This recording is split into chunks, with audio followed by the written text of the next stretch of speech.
this. And we talked about it a little bit last week, or Monday, I should say.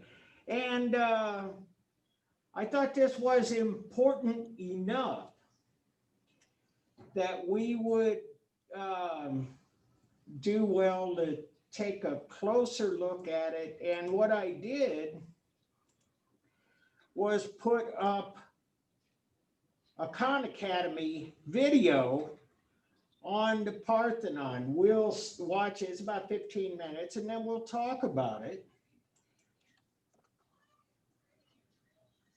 And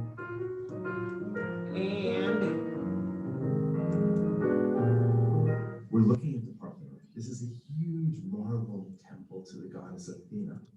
It's not sharing the video for the Zoom people. Okay. In the city of Athens. Can you guys see this? Overlooking the city, overlooking. Yeah, we can now. Thank you. And can you hear it? Many Greek city-states. And Yeah.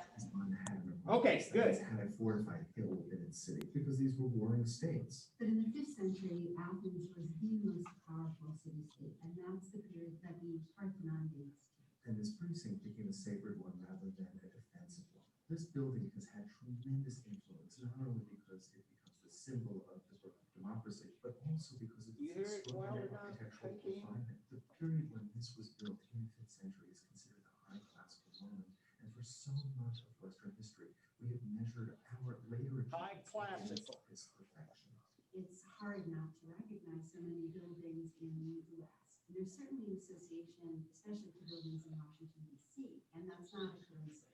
Because this is the birthplace of democracy. It was a limited democracy, but democracy nevertheless. There was a series of reforms in the 5th century in Athens that allowed more and more people to participate in the government. We think that the city of Athens had between 300 and 400,000 inhabitants, and only about 50,000 were actually considered citizens. If you were a woman, obviously, if you were a slave, you were not participating in this democratic experiment. This is a very limited idea of democracy. So this building is dedicated to Athena, and in fact, the city itself is named after her. And of course, there's a myth, two gods vying for the honor of being the patron of this city. Those two gods are Poseidon and Athena. Poseidon is the god of the sea, and Athena has many aspects. She's the goddess of wisdom. She is associated with war, a kind of intelligence about creating and making things. Both of these gods gave the people of the city a gift, and then they had to choose. Poseidon strikes a rock, and from it springs forth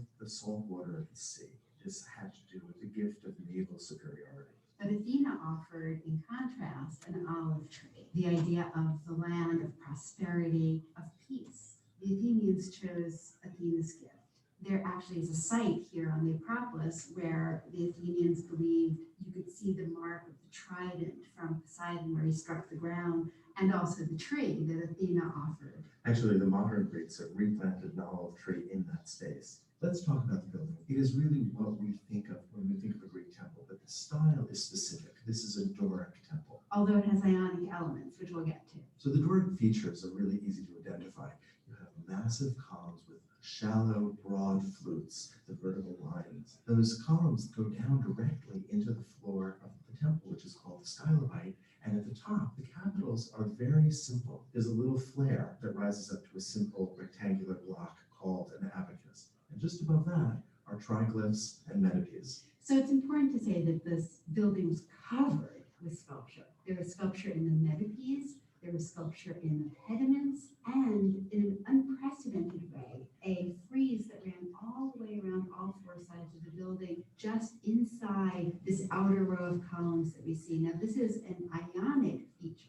So our historians talk about how this building combines Doric elements with Ionic elements. And in fact, there were 4 Ionic columns inside the west end of the temple. When the citizens of Athens walked up the sacred way, perhaps for a religious procession or festival, they encountered the west end and they walked around it, either on the north or south sides to the east end, the entrance. Right above the entrance, in the sculptures of the pediment, they could see the story of Athena and Poseidon vying to be the patron of the city of Athens. On the frieze, just inside, they saw themselves, perhaps, at least in one interpretation, involved in the Panathenaic procession, the religious procession in honor of the goddess Athena. And so this was a building that you walked up to, you walked around, and inside was this gigantic sculpture of Athena. These were all sculptures that we believe were overseen by the great sculptor Phidias. And one of my favorite parts are the metapies, carved with scenes that showed the Greeks battling various enemies, either directly or metaphorically. The Greeks battling the Amazons, the Greeks against the Trojans, the Lapiths against the Centaurs, and the Gigantomachy, the Greek gods against the Titans. So all of these battles signified the ascendancy of Greece and of the Athenians, of their triumphs, civilization over barbarism, of rational thought over chaos. And you've just hit on the very meaning of this building. This is not the first temple to Athena on this site. Just a little bit to the right, as we look at the east end, there was an older temple to Athena that was destroyed when the Persians invaded. This was a devastating blow to the Athenians. One really can't overstate the importance of the Persian War for the Athenian mindset that created the Parthenon. Athens was invaded, and beyond that, the Persians sacked the Acropolis, sacked the sacred site, the temples, destroyed the buildings. They burned them down. In fact, the Athenians took a vow that they would never remove the ruins of the old temple to Athena. So they would remember it forever. But a generation later, they did. They did. Well, there was a peace that was established with the Persians, and some historians think that that allowed them to renege on that vow. And Pericles, the leader of Athens, embarked on this enormous, very expensive building campaign. Historians believe that he was able to fund that because the Athenians had become the leaders of what is called the Delian League, an association of Greek city-states that paid a kind of tax to help protect Greece against Persia. But Pericles dipped into that treasury and built this building.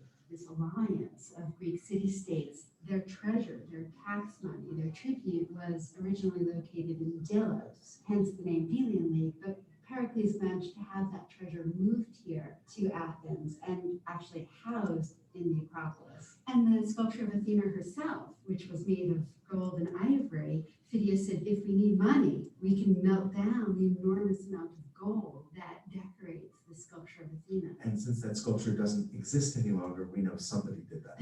So we need to imagine this building not pristine and white, but rather brightly colored, and also a building that was used. This was a storehouse. It was the treasury. And so we have to imagine that it was absolutely full of valuable stuff. In fact, we have records that give us some idea of what was stored here. We think about temples or churches or mosques as places where you go in to worship, but that's not how Greek religion worked. There usually was an altar on the outside where sacrifices were made, and the temple was the house of the god or goddess. But with the Parthenon, art historians and archaeologists have not been able to locate an altar outside. So we've wondered, what was this building? So one answer is it was a treasury.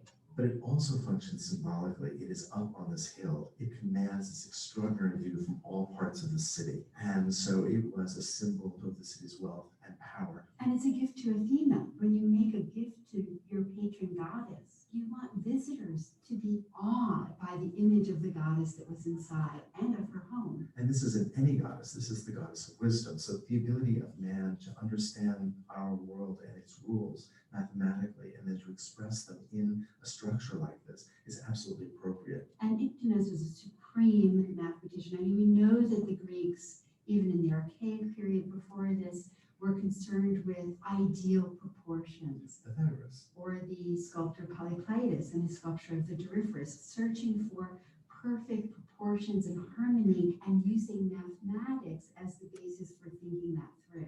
And we have that here. To an unbelievable degree. What's extraordinary is that its perfection is an illusion based on a series of subtle distortions that actually correct for the imperfections of our sight. That is, the Greeks recognized that human perception was itself flawed and that they needed to adjust for it in order to give the visual impression of perfection. And their mathematics and their building skills were precise enough to be able to pull this off. Every stone was cut to fit precisely. Well, when we look at this building, we assume it's rectilinear, it's full of right angles, and in fact, there's hardly a right angle in this building. There's another interpretation of these tiny deviations, that these deviations give the building a sense of dynamism. The the sense of the organic, that otherwise it would seem static and lifeless. The Greeks had used this idea that art historians call entasis before in other buildings, with slight adjustments. For example, columns bulge toward the center. So this is not new, but the degree to which it's used here and the subtlety in the way it's used is unprecedented. Well, for instance, in those Doric columns, you can see that there's a taper and you assume that it's a straight line, but the Greeks wanted ever so slight a sense of the organic, that the weight of the building was being expressed in the bulge, the entasis of the column about a third of the way from the bottom. But in this case, every single column bulges only 11/16 of an inch, the entire length of that column. The way that the Greeks pulled this off is they would bring the column drums up to the site. They would carefully carve the base and the top, and then they would carve in between. So we see this slight deviation in the columns, but we also see it not only vertically, but also horizontally in the building. Well, that's right. You assume that the stylobite, the floor of the temple, is flat, but it's not. Rainwater would run off it because the edges are lower than the center. But only very, very slightly lower. Across the long side of the temple, the center rises only 4 3/8 of an inch. And on the short sides of the temple, on the east and the west side, the center rises only by 2 3/8 inches. But what happens is it corrects. Our eye would naturally see a straight line, seem as if it rises up at the corners a little bit. So it seems to us to be perfectly flat. The columns are all leaning in a little bit. And you would expect the columns to be equidistant from one another, but in fact, the columns on the edges are slightly closer to one another than the columns in the center of each side. And architectural historians have hypothesized that the reason for this is because the column at the edge is in a sense an orphan. It doesn't have anything past it. And therefore, it would seem to be less substantial. So if we could make that column a little bit closer to the one next to it, it might compensate and you would have an even sense of density across the building. Placing of the columns closer together on the edges created a problem in the levels above. One of the rules of the Doric order is that there had to be a triglyph right above the center of a column or in between each column. But they also wanted the triglyphs to be at the very edge. So one triglyph would abut against another triglyph at the corner of the building. And if in fact you're placing your columns closer together, you can actually solve for that problem. You can avoid the stretch of the metope in between those triglyphs that would result. But because the columns are placed so close together, they had the opposite problem, which is to say that the metopes at the ends of the building would be too slender. So what Phidias has done in concert with Ictinus and Callicrates, the architects, is to create sculptural metopes that are widest in the center, just like the spaces between the columns. And actually the metopes themselves gradually become thinner as you move to the edges so that you can't really even perceive the change without measuring. And the general proportions of the building can be expressed mathematically as x equals y times 2 plus 1. So across the front, we see 8 columns, and along the sides, 17 columns. That ratio also governs the spacing between the columns and its relationship to the diameter of a column. Math is everywhere. If we look at a plan of the structure, we see the exterior colonnade on all 4 sides. On the east and west end, it's actually a double colonnade. And on the long sides, inside the columns, a solid masonry wall. You can enter rooms on the east and west only. The west has a smaller room with the 4 Ionic columns within it, but the east room was larger and held the monumental sculpture of Athena. It's interesting, the system that was used to create a vault that was high enough to enclose a sculpture that was almost 40 feet high was unique. There was a U shape of interior columns at 2 stories. They were Doric and they surrounded the goddess. The sculpture is now lost, but the building is almost lost as well. Here we come to one of the great tragedies of Western architecture. This building survived into the 17th century. It was in pretty good shape for 2,000 years, and it's only in the modern era that it became a ruin. First, it was, as we know, an ancient Greek temple for Athena. Then it became a Greek Orthodox church, then a Roman Catholic church, and then a mosque. In a war between the Ottomans, who were in control of Greece at this moment in history in the 17th century, and the Venetians attacked the Parthenon. The Ottomans used the Parthenon to hold munitions, gunpowder. gunpowder exploded from the inside, basically ripping the guts out of the Parthenon. And then to add insult to injury, in the 18th century, Lord Elgin received permission from the Turkish government to take sculptures that had already fallen off the temple and bring them back to England. And the lion's share of the great sculptures by Phidias are now in London. Greece recently has built a museum just down the hill from the Acropolis, specifically intended to house these sculptures should the British ever release them. Some have argued that Elgin saved the sculptures that would have been further damaged had he not removed them, but what to do about the future is uncertain. And at least one theory states that this building was paid for by plundered treasury from the Delian League. So there's a long history of contested ownership. So as we stand here very high up on the Acropolis, overlooking the Aegean Sea, islands beyond and mountains on this glorious day, I can't help but imagine standing inside the Parthenon between those columns, which we can't do today. The site is undergoing tremendous restoration. There are cranes, the scaffolding to maintain the ruin and not let it fall into worse disrepair. But if we could stand there, what would it feel like? There is this beautiful balance between the theoretical and the physical. The Greeks thought about mathematics as the way that we could understand the divine, and here it is in our world. There's something about the Parthenon that is both an offering to Athena, the protector of Athens, but also something that's a monument to human beings, to the Athenians, to their brilliance, and by extension, I suppose, in the modern era, human spirit generally.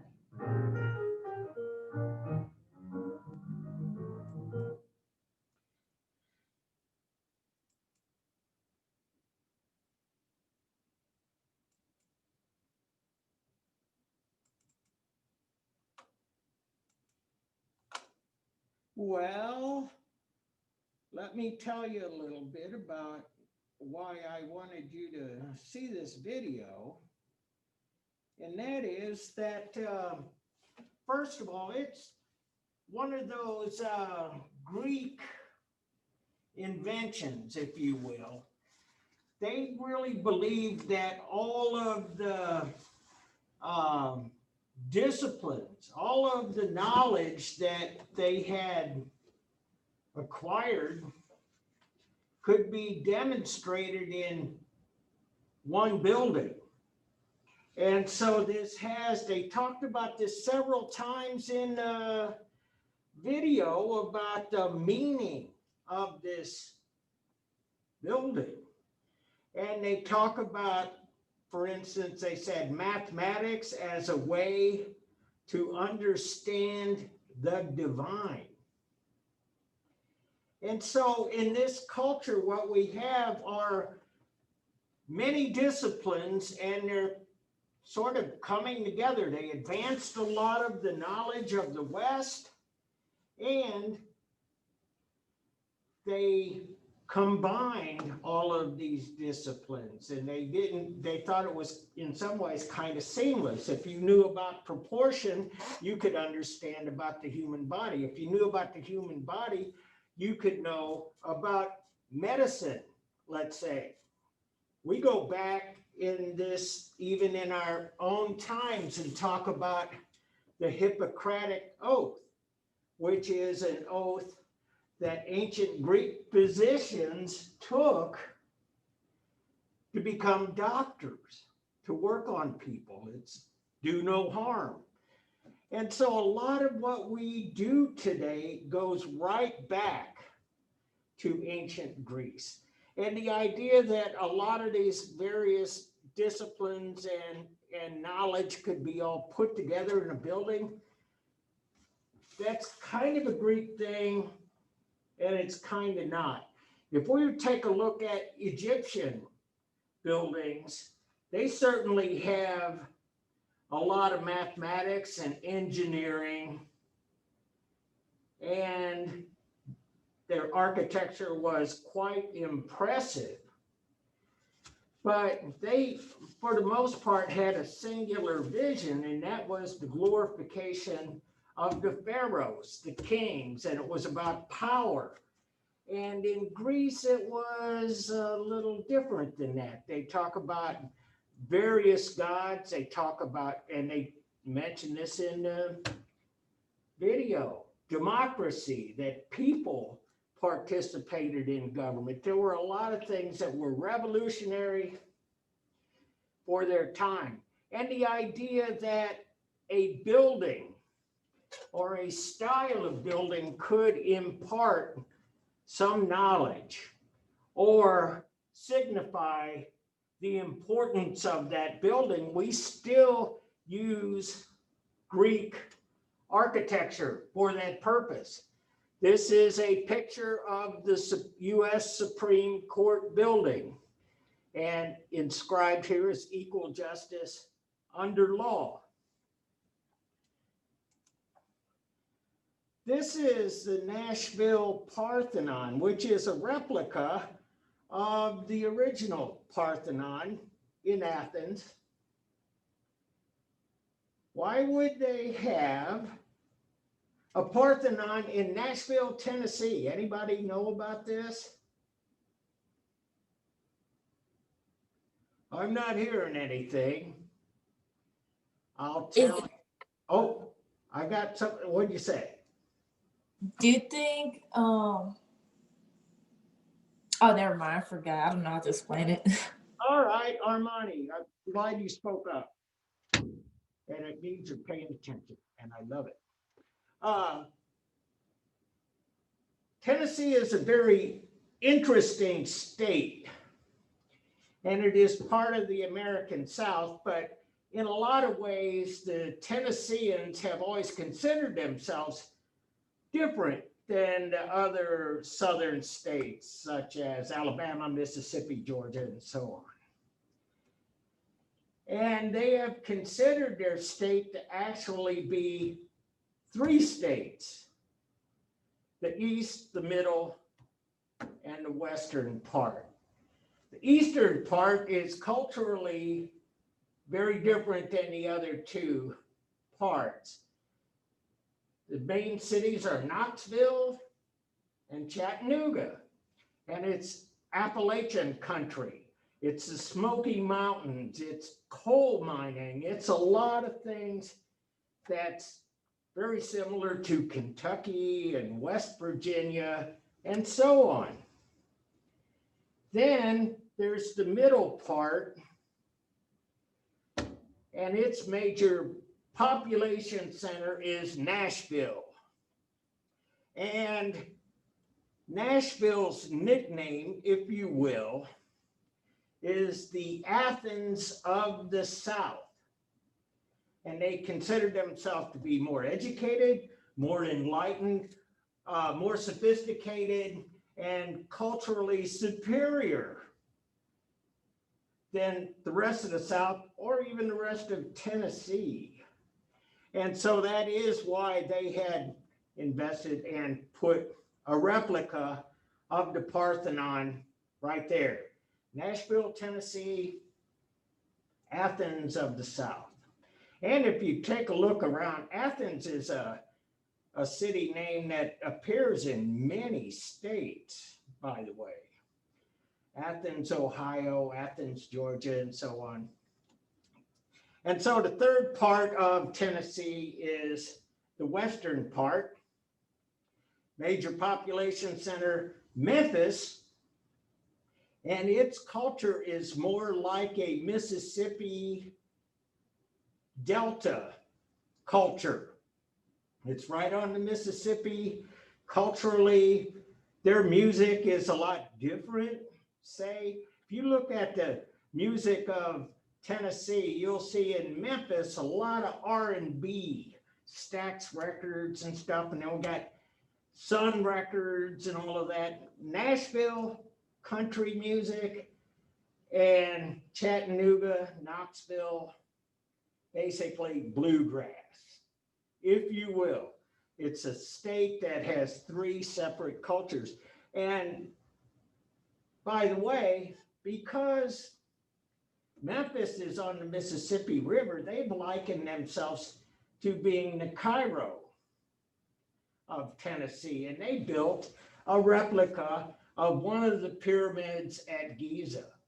Just saying. And so anyway, our past is very important to the present. The Lincoln Memorial, looking like the Parthenon. It's different in a sense, so you don't have the triangular pediment and so on, but this is lifted right out of Greek architecture, and it's about justice. It's about the importance of Abraham Lincoln. It's about stature. It's about a lot of things that are good. And every once in a while, you'll see these kind of hybrid applications of Greek architecture. And this is the Civil Courts building in downtown St. Louis. It's on Tucker. It's by Tucker and Market Street, right down there by City Hall. And it's a tall building, but it's a tall building, and the top part of it resembles classical Greek architecture. Again, the idea of courts and banks and institutions that are solid, honest, trustworthy. And so anyway, moving along on that, the film talked about these orders, and they talked about the Doric order, and that is a very simple column with a very simple capital. The Ionic has the scroll on the top, and those are the two orders of classical Greek architecture. Later on in the Hellenistic period, they will develop a floral motif for the capital, and it will be called a Corinthian. But the Parthenon is very interesting for this reason. The outside columns are Doric order. That was something they talked about in the film. Doric order is typically looked at as a masculine order. Solid, no frills, very masculine, and it represents strength and austerity. The inner columns of the Parthenon were Ionic to represent Athena, who was both powerful and wise and was a warrior. But this is denoting her feminine side. So anyway, they did that. They did that a lot. They would associate feminine and masculine characteristics. And again, it goes right to this point that buildings can mean something. They can mean something in the same way that a sculpture or a painting or a book or a play or a song could mean something. And that idea has persisted through this time, that the buildings represent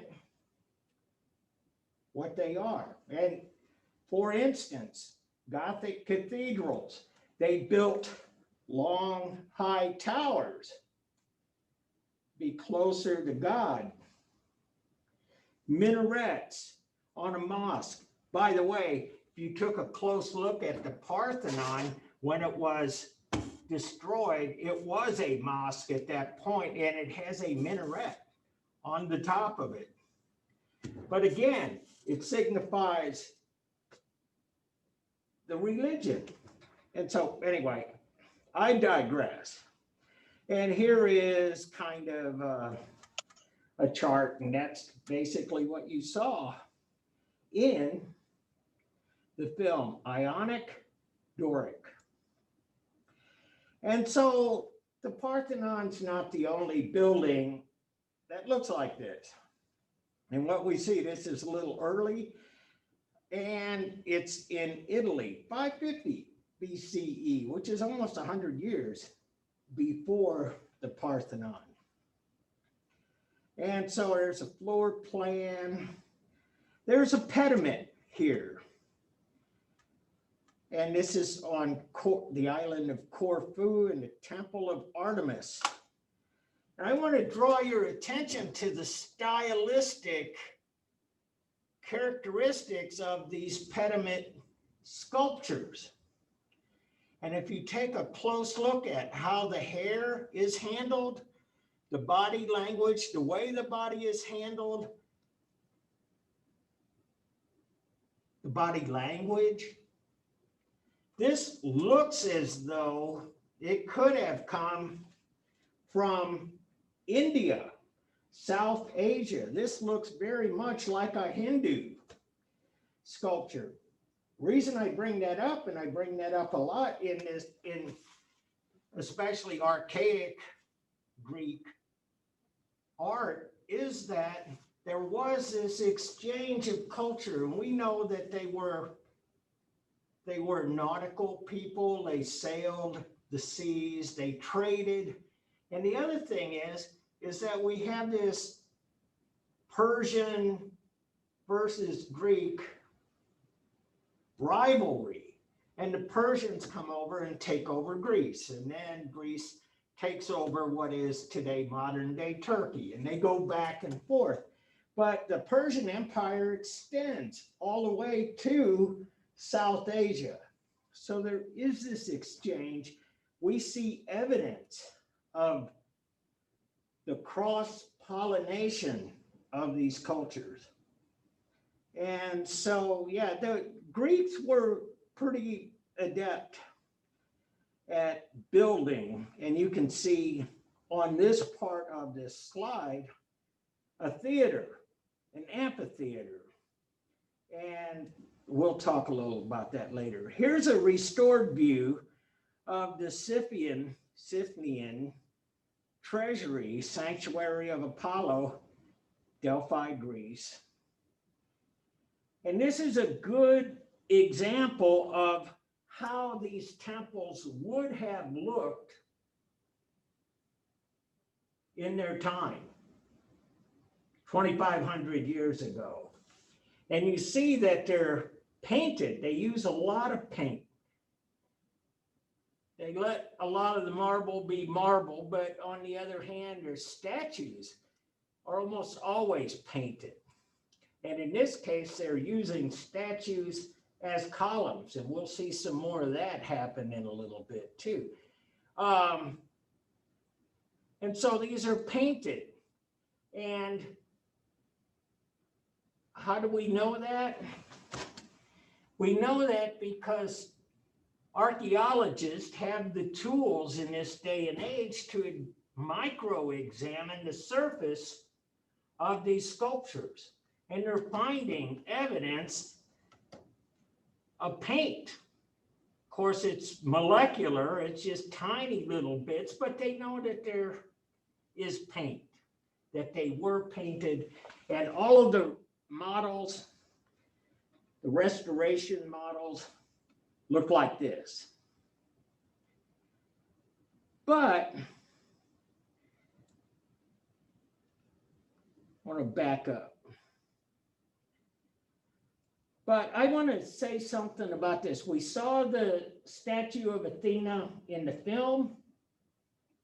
We see this.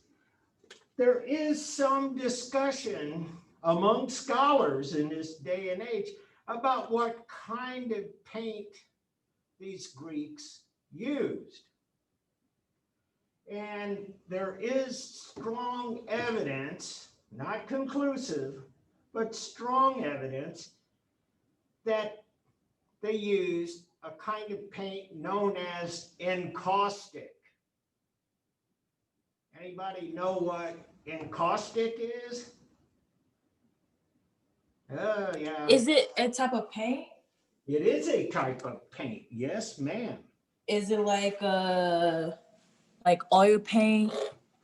It's kind of like oil paints, except in oil paints, the pigment is suspended in oil. Yep.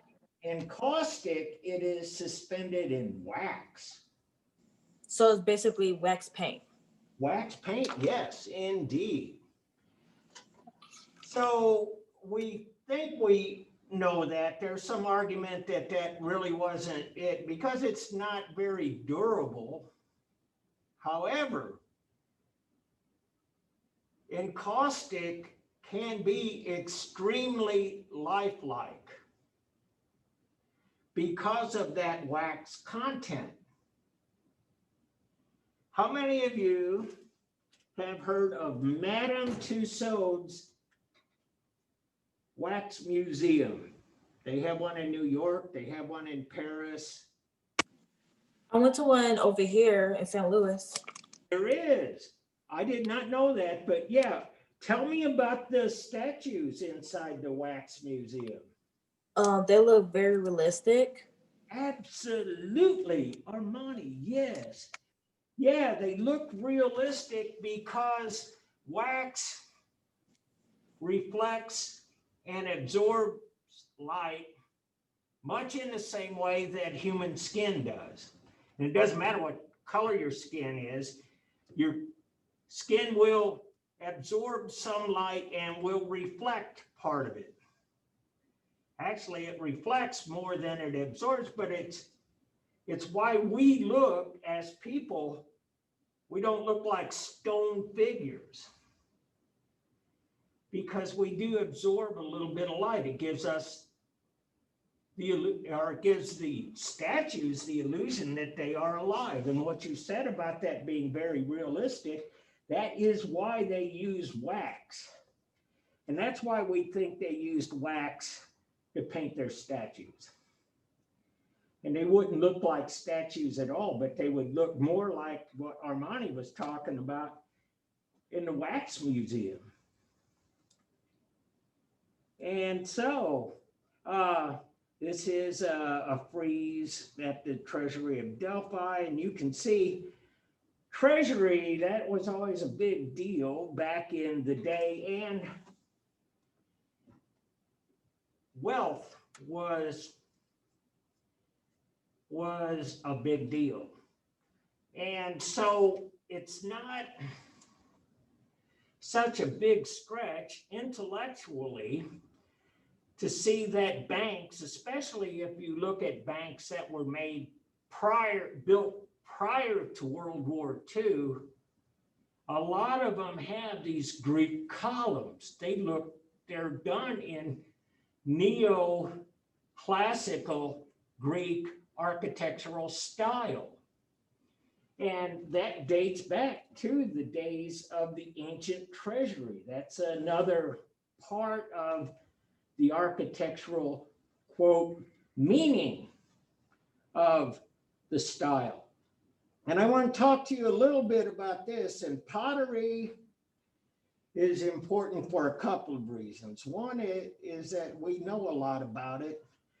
Second is that we get an idea of how they painted. And we got a glimpse of their lifestyles and what was important. And there's a lot of Greek pottery that has been found over the years. And what we have here is the archaic style of Greek pottery, and they're called black figure, Athenian black figure, volute crater. This is just a detail. And this is the volute crater. And so, yeah, we see oftentimes they would write the names of the gods or the warriors or whomever, which again, when we started this class, we talked about written language and how much we can know whether or not the culture had a language that we could understand. And in ancient Greece, we still know what this stuff means. There are scholars that know this whole thing. And in fact, much of our European language stems right from ancient Greece. The alphabet. Do you know how we got the name alphabet? Is it the word alpha, like being first or something? Yes, Robin, you're on it. Yes, ma'am. Yeah, alpha and beta. Beta's AB in Greek language. And so alpha, beta. alphabet.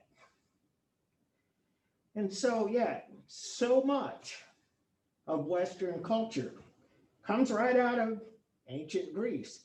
And so here's another black figure, Achilles and Ajax playing a dice game. Achilles killing Panthesila. Anyway, Achilles. Whoa. That's another thing that we still talk about. Hopefully you've never had this injury to the back of your foot called the Achilles heel. And that comes from Greek mythology, and that was that Achilles, as a baby, was dipped into the river Styx and became almost like a superhero, immortal, except the part that didn't get wet in the river Styx, and that was, and I forgot if it was maybe Zeus or somebody held the baby Achilles, had him by the back of the foot, so that was not protected. And Achilles in mythology finally succumbed to an injury to the back of his foot, his Achilles heel.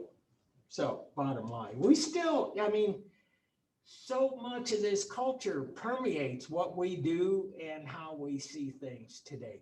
And so this is from 525, 520 BCE. And this is, like I said, black figure pottery. And this is from 525, 25 BCE. And it is red figure pottery. This was like a revolution in how they painted their pottery and how they were able to fire their pottery. And so,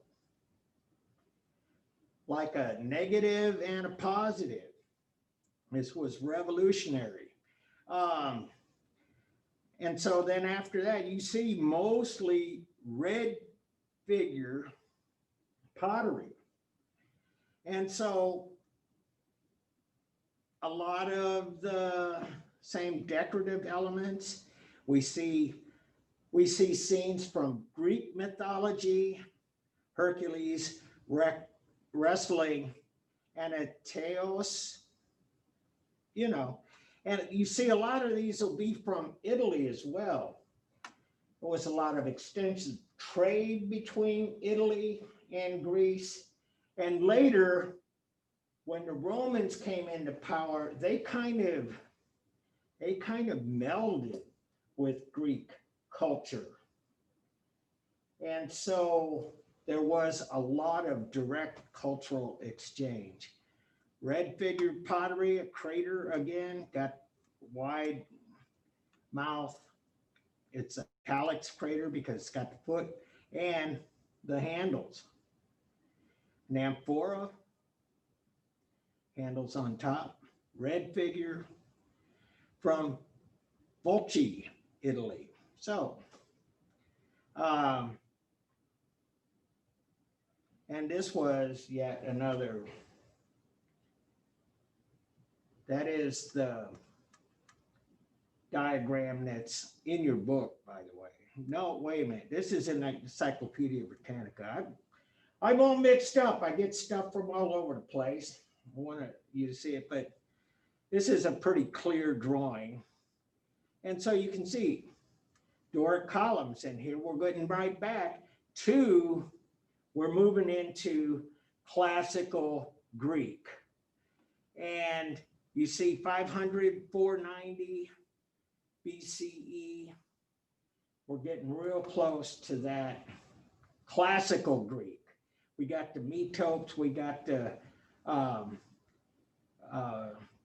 triglyph, whatever. Anyway, again, another model painted. Dying warrior, 490 BCE. We're right there. at classical Greek. And so it still has some of those characteristics that you would find in India and South Asian Hindu art.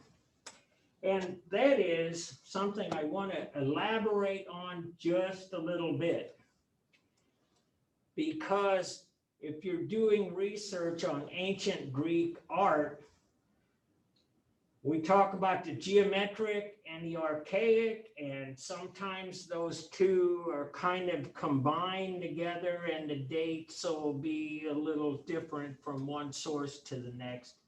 The other thing that will be mixed into this amalgamation of different styles is Oriental Greek art. And so that's really what that means. And I wanted to point this out. What's he doing? Suicide? It does look like he's stabbing himself. But when we talked about Jericho and we found death mask and we found those numbers written on the side, a lot of archaeologists and a lot of museums, at least prior to the last 30, 40 years, they were interested in a lot of things, but being archival, being true to the original, not really so much. They didn't see. And the idea of putting a steel rod in there to hold that arm fragment in place was perfectly acceptable. And so this is in Munich, and it was probably acquired way before the Second World War. So that's how they used to do that stuff. And so this is a little bit more like what you will see today. This is a dying warrior, east pediment of the Temple of Alpheia in Aegina, Greece, 480 BCE, but you don't see any steel rods or anything holding things into place. They find ways now to display art without mutilating or marking it up, destroying it. Temple of Apollo, again, classical Greek architecture, all of the things that we said. This is from a metope, which is in between, right above the columns and right underneath the pedestal. And these little scenes, 470 BCE, the height of classical Greek architecture. We're right in now the time frame in which the Parthenon was built. I wanted to add this too before I forget. The film talks about Iktinos and Callicrates as being the architects for the Parthenon. Your book just says Iktinos. And so, again, historians debating who had what role doing what. And they thought it was a partnership, but they kind of give the credit now to Iktinos. Just say it. You'll find those kind of inconsistencies. But here it is. There's a pedestal grouping. And you can see the apex, the triangular shape. And again, 470, classical Greek. And here is, again, one of those, let's put some steel rods in there and hold the pieces in place. But bottom line, what we're getting in classical Greek sculpture is increasingly greater realism in the sculpture. And I would be remiss if I did not point out that almost all of the sculpture was in service to the architecture. A lot of this would be like up on the points of the roof. A lot of it would be in the pediment. Some of it would be in the friezes. Some of it would be inside. And so they didn't really quite divide this up into different types of art. One just supported the other. We don't do that so much in this day and age. Architecture is, for the most part, a standalone discipline. And sculpture, likewise. But in this day and age, an ancient Greek would not understand you making a distinction between the pediment sculptures and the pediment itself.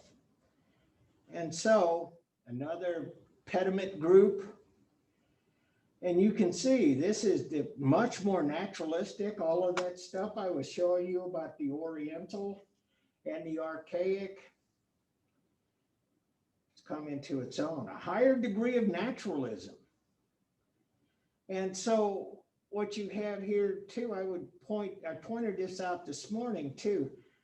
It's not quite as idealized in some cases. You see, this is a seer, but a seer, is he young or old? He's old. He's got a beard that indicates age and wisdom. And he doesn't have the six-pack going on. He's actually kind of reclining back. And the way his eyes are pointed, it's like he's daydreaming. What is it? What is a seer anyway?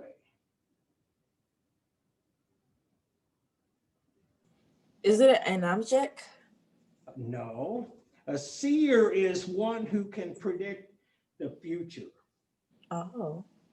It's like a prophet or a seer, or, that's what they call them in ancient Greece. I was thinking about the store. So anyway, you see all of this, these people are actually doing things here. They're engaged in their various ages, and there's all kinds of indicators of who they are. And so Apollo, and again, this is more like how you will see things displayed today. And this is the Archaeological Museum, Olympia, Greece. I have a question. Yes. Is Apollo's like the god of the sun, or is it Apollyon? Apollo is, that's a very good question. Apollo is kind of a god of male beauty and of reason. And so he had a brother called Dionysus, and he was a god he was like the ancient party animal. He was like very emotional and irresponsible. Apollo. I heard of Dionysus. What? I think I heard Dionysus before. Yeah, Dionysus is like usually portrayed in with some wine in his hand. Yeah, definitely. Party, and Apollo is his opposite. Are they like cousins, something like that? I thought they were brothers, but I could be wrong on that. But the Greeks had it was quite a host of gods. They were pantheistic, polytheistic. They had gods for almost every situation.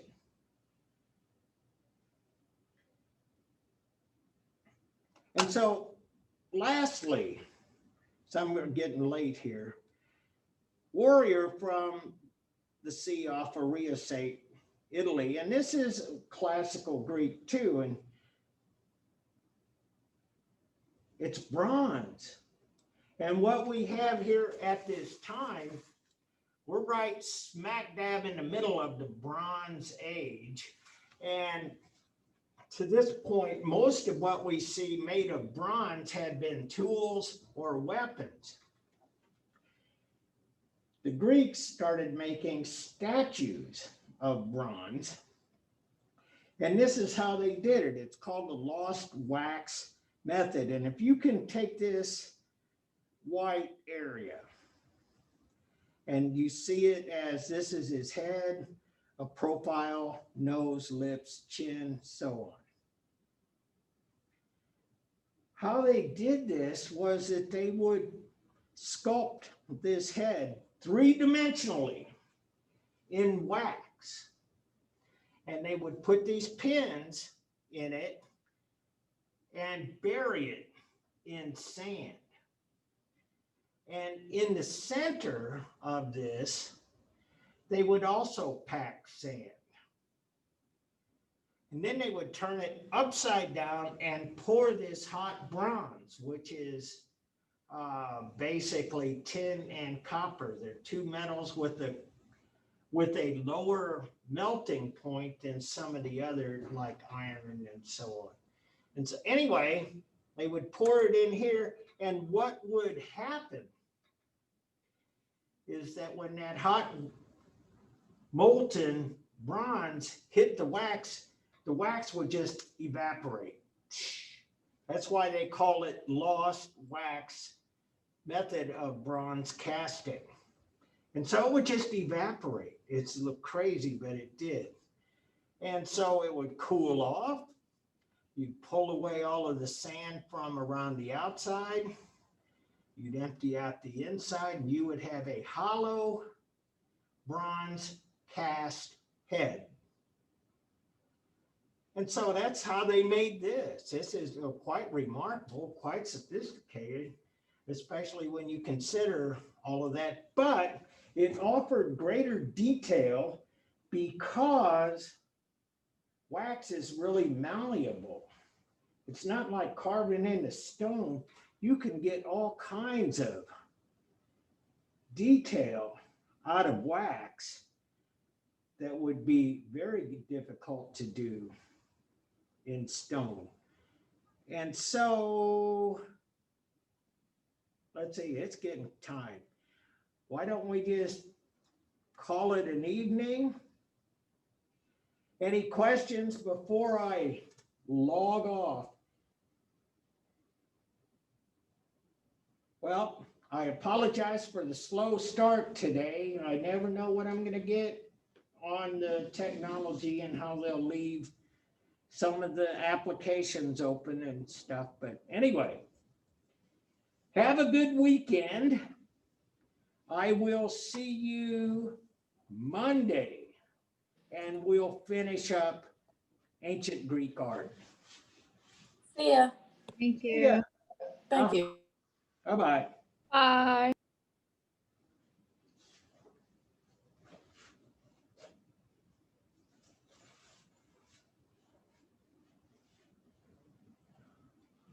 Stuff.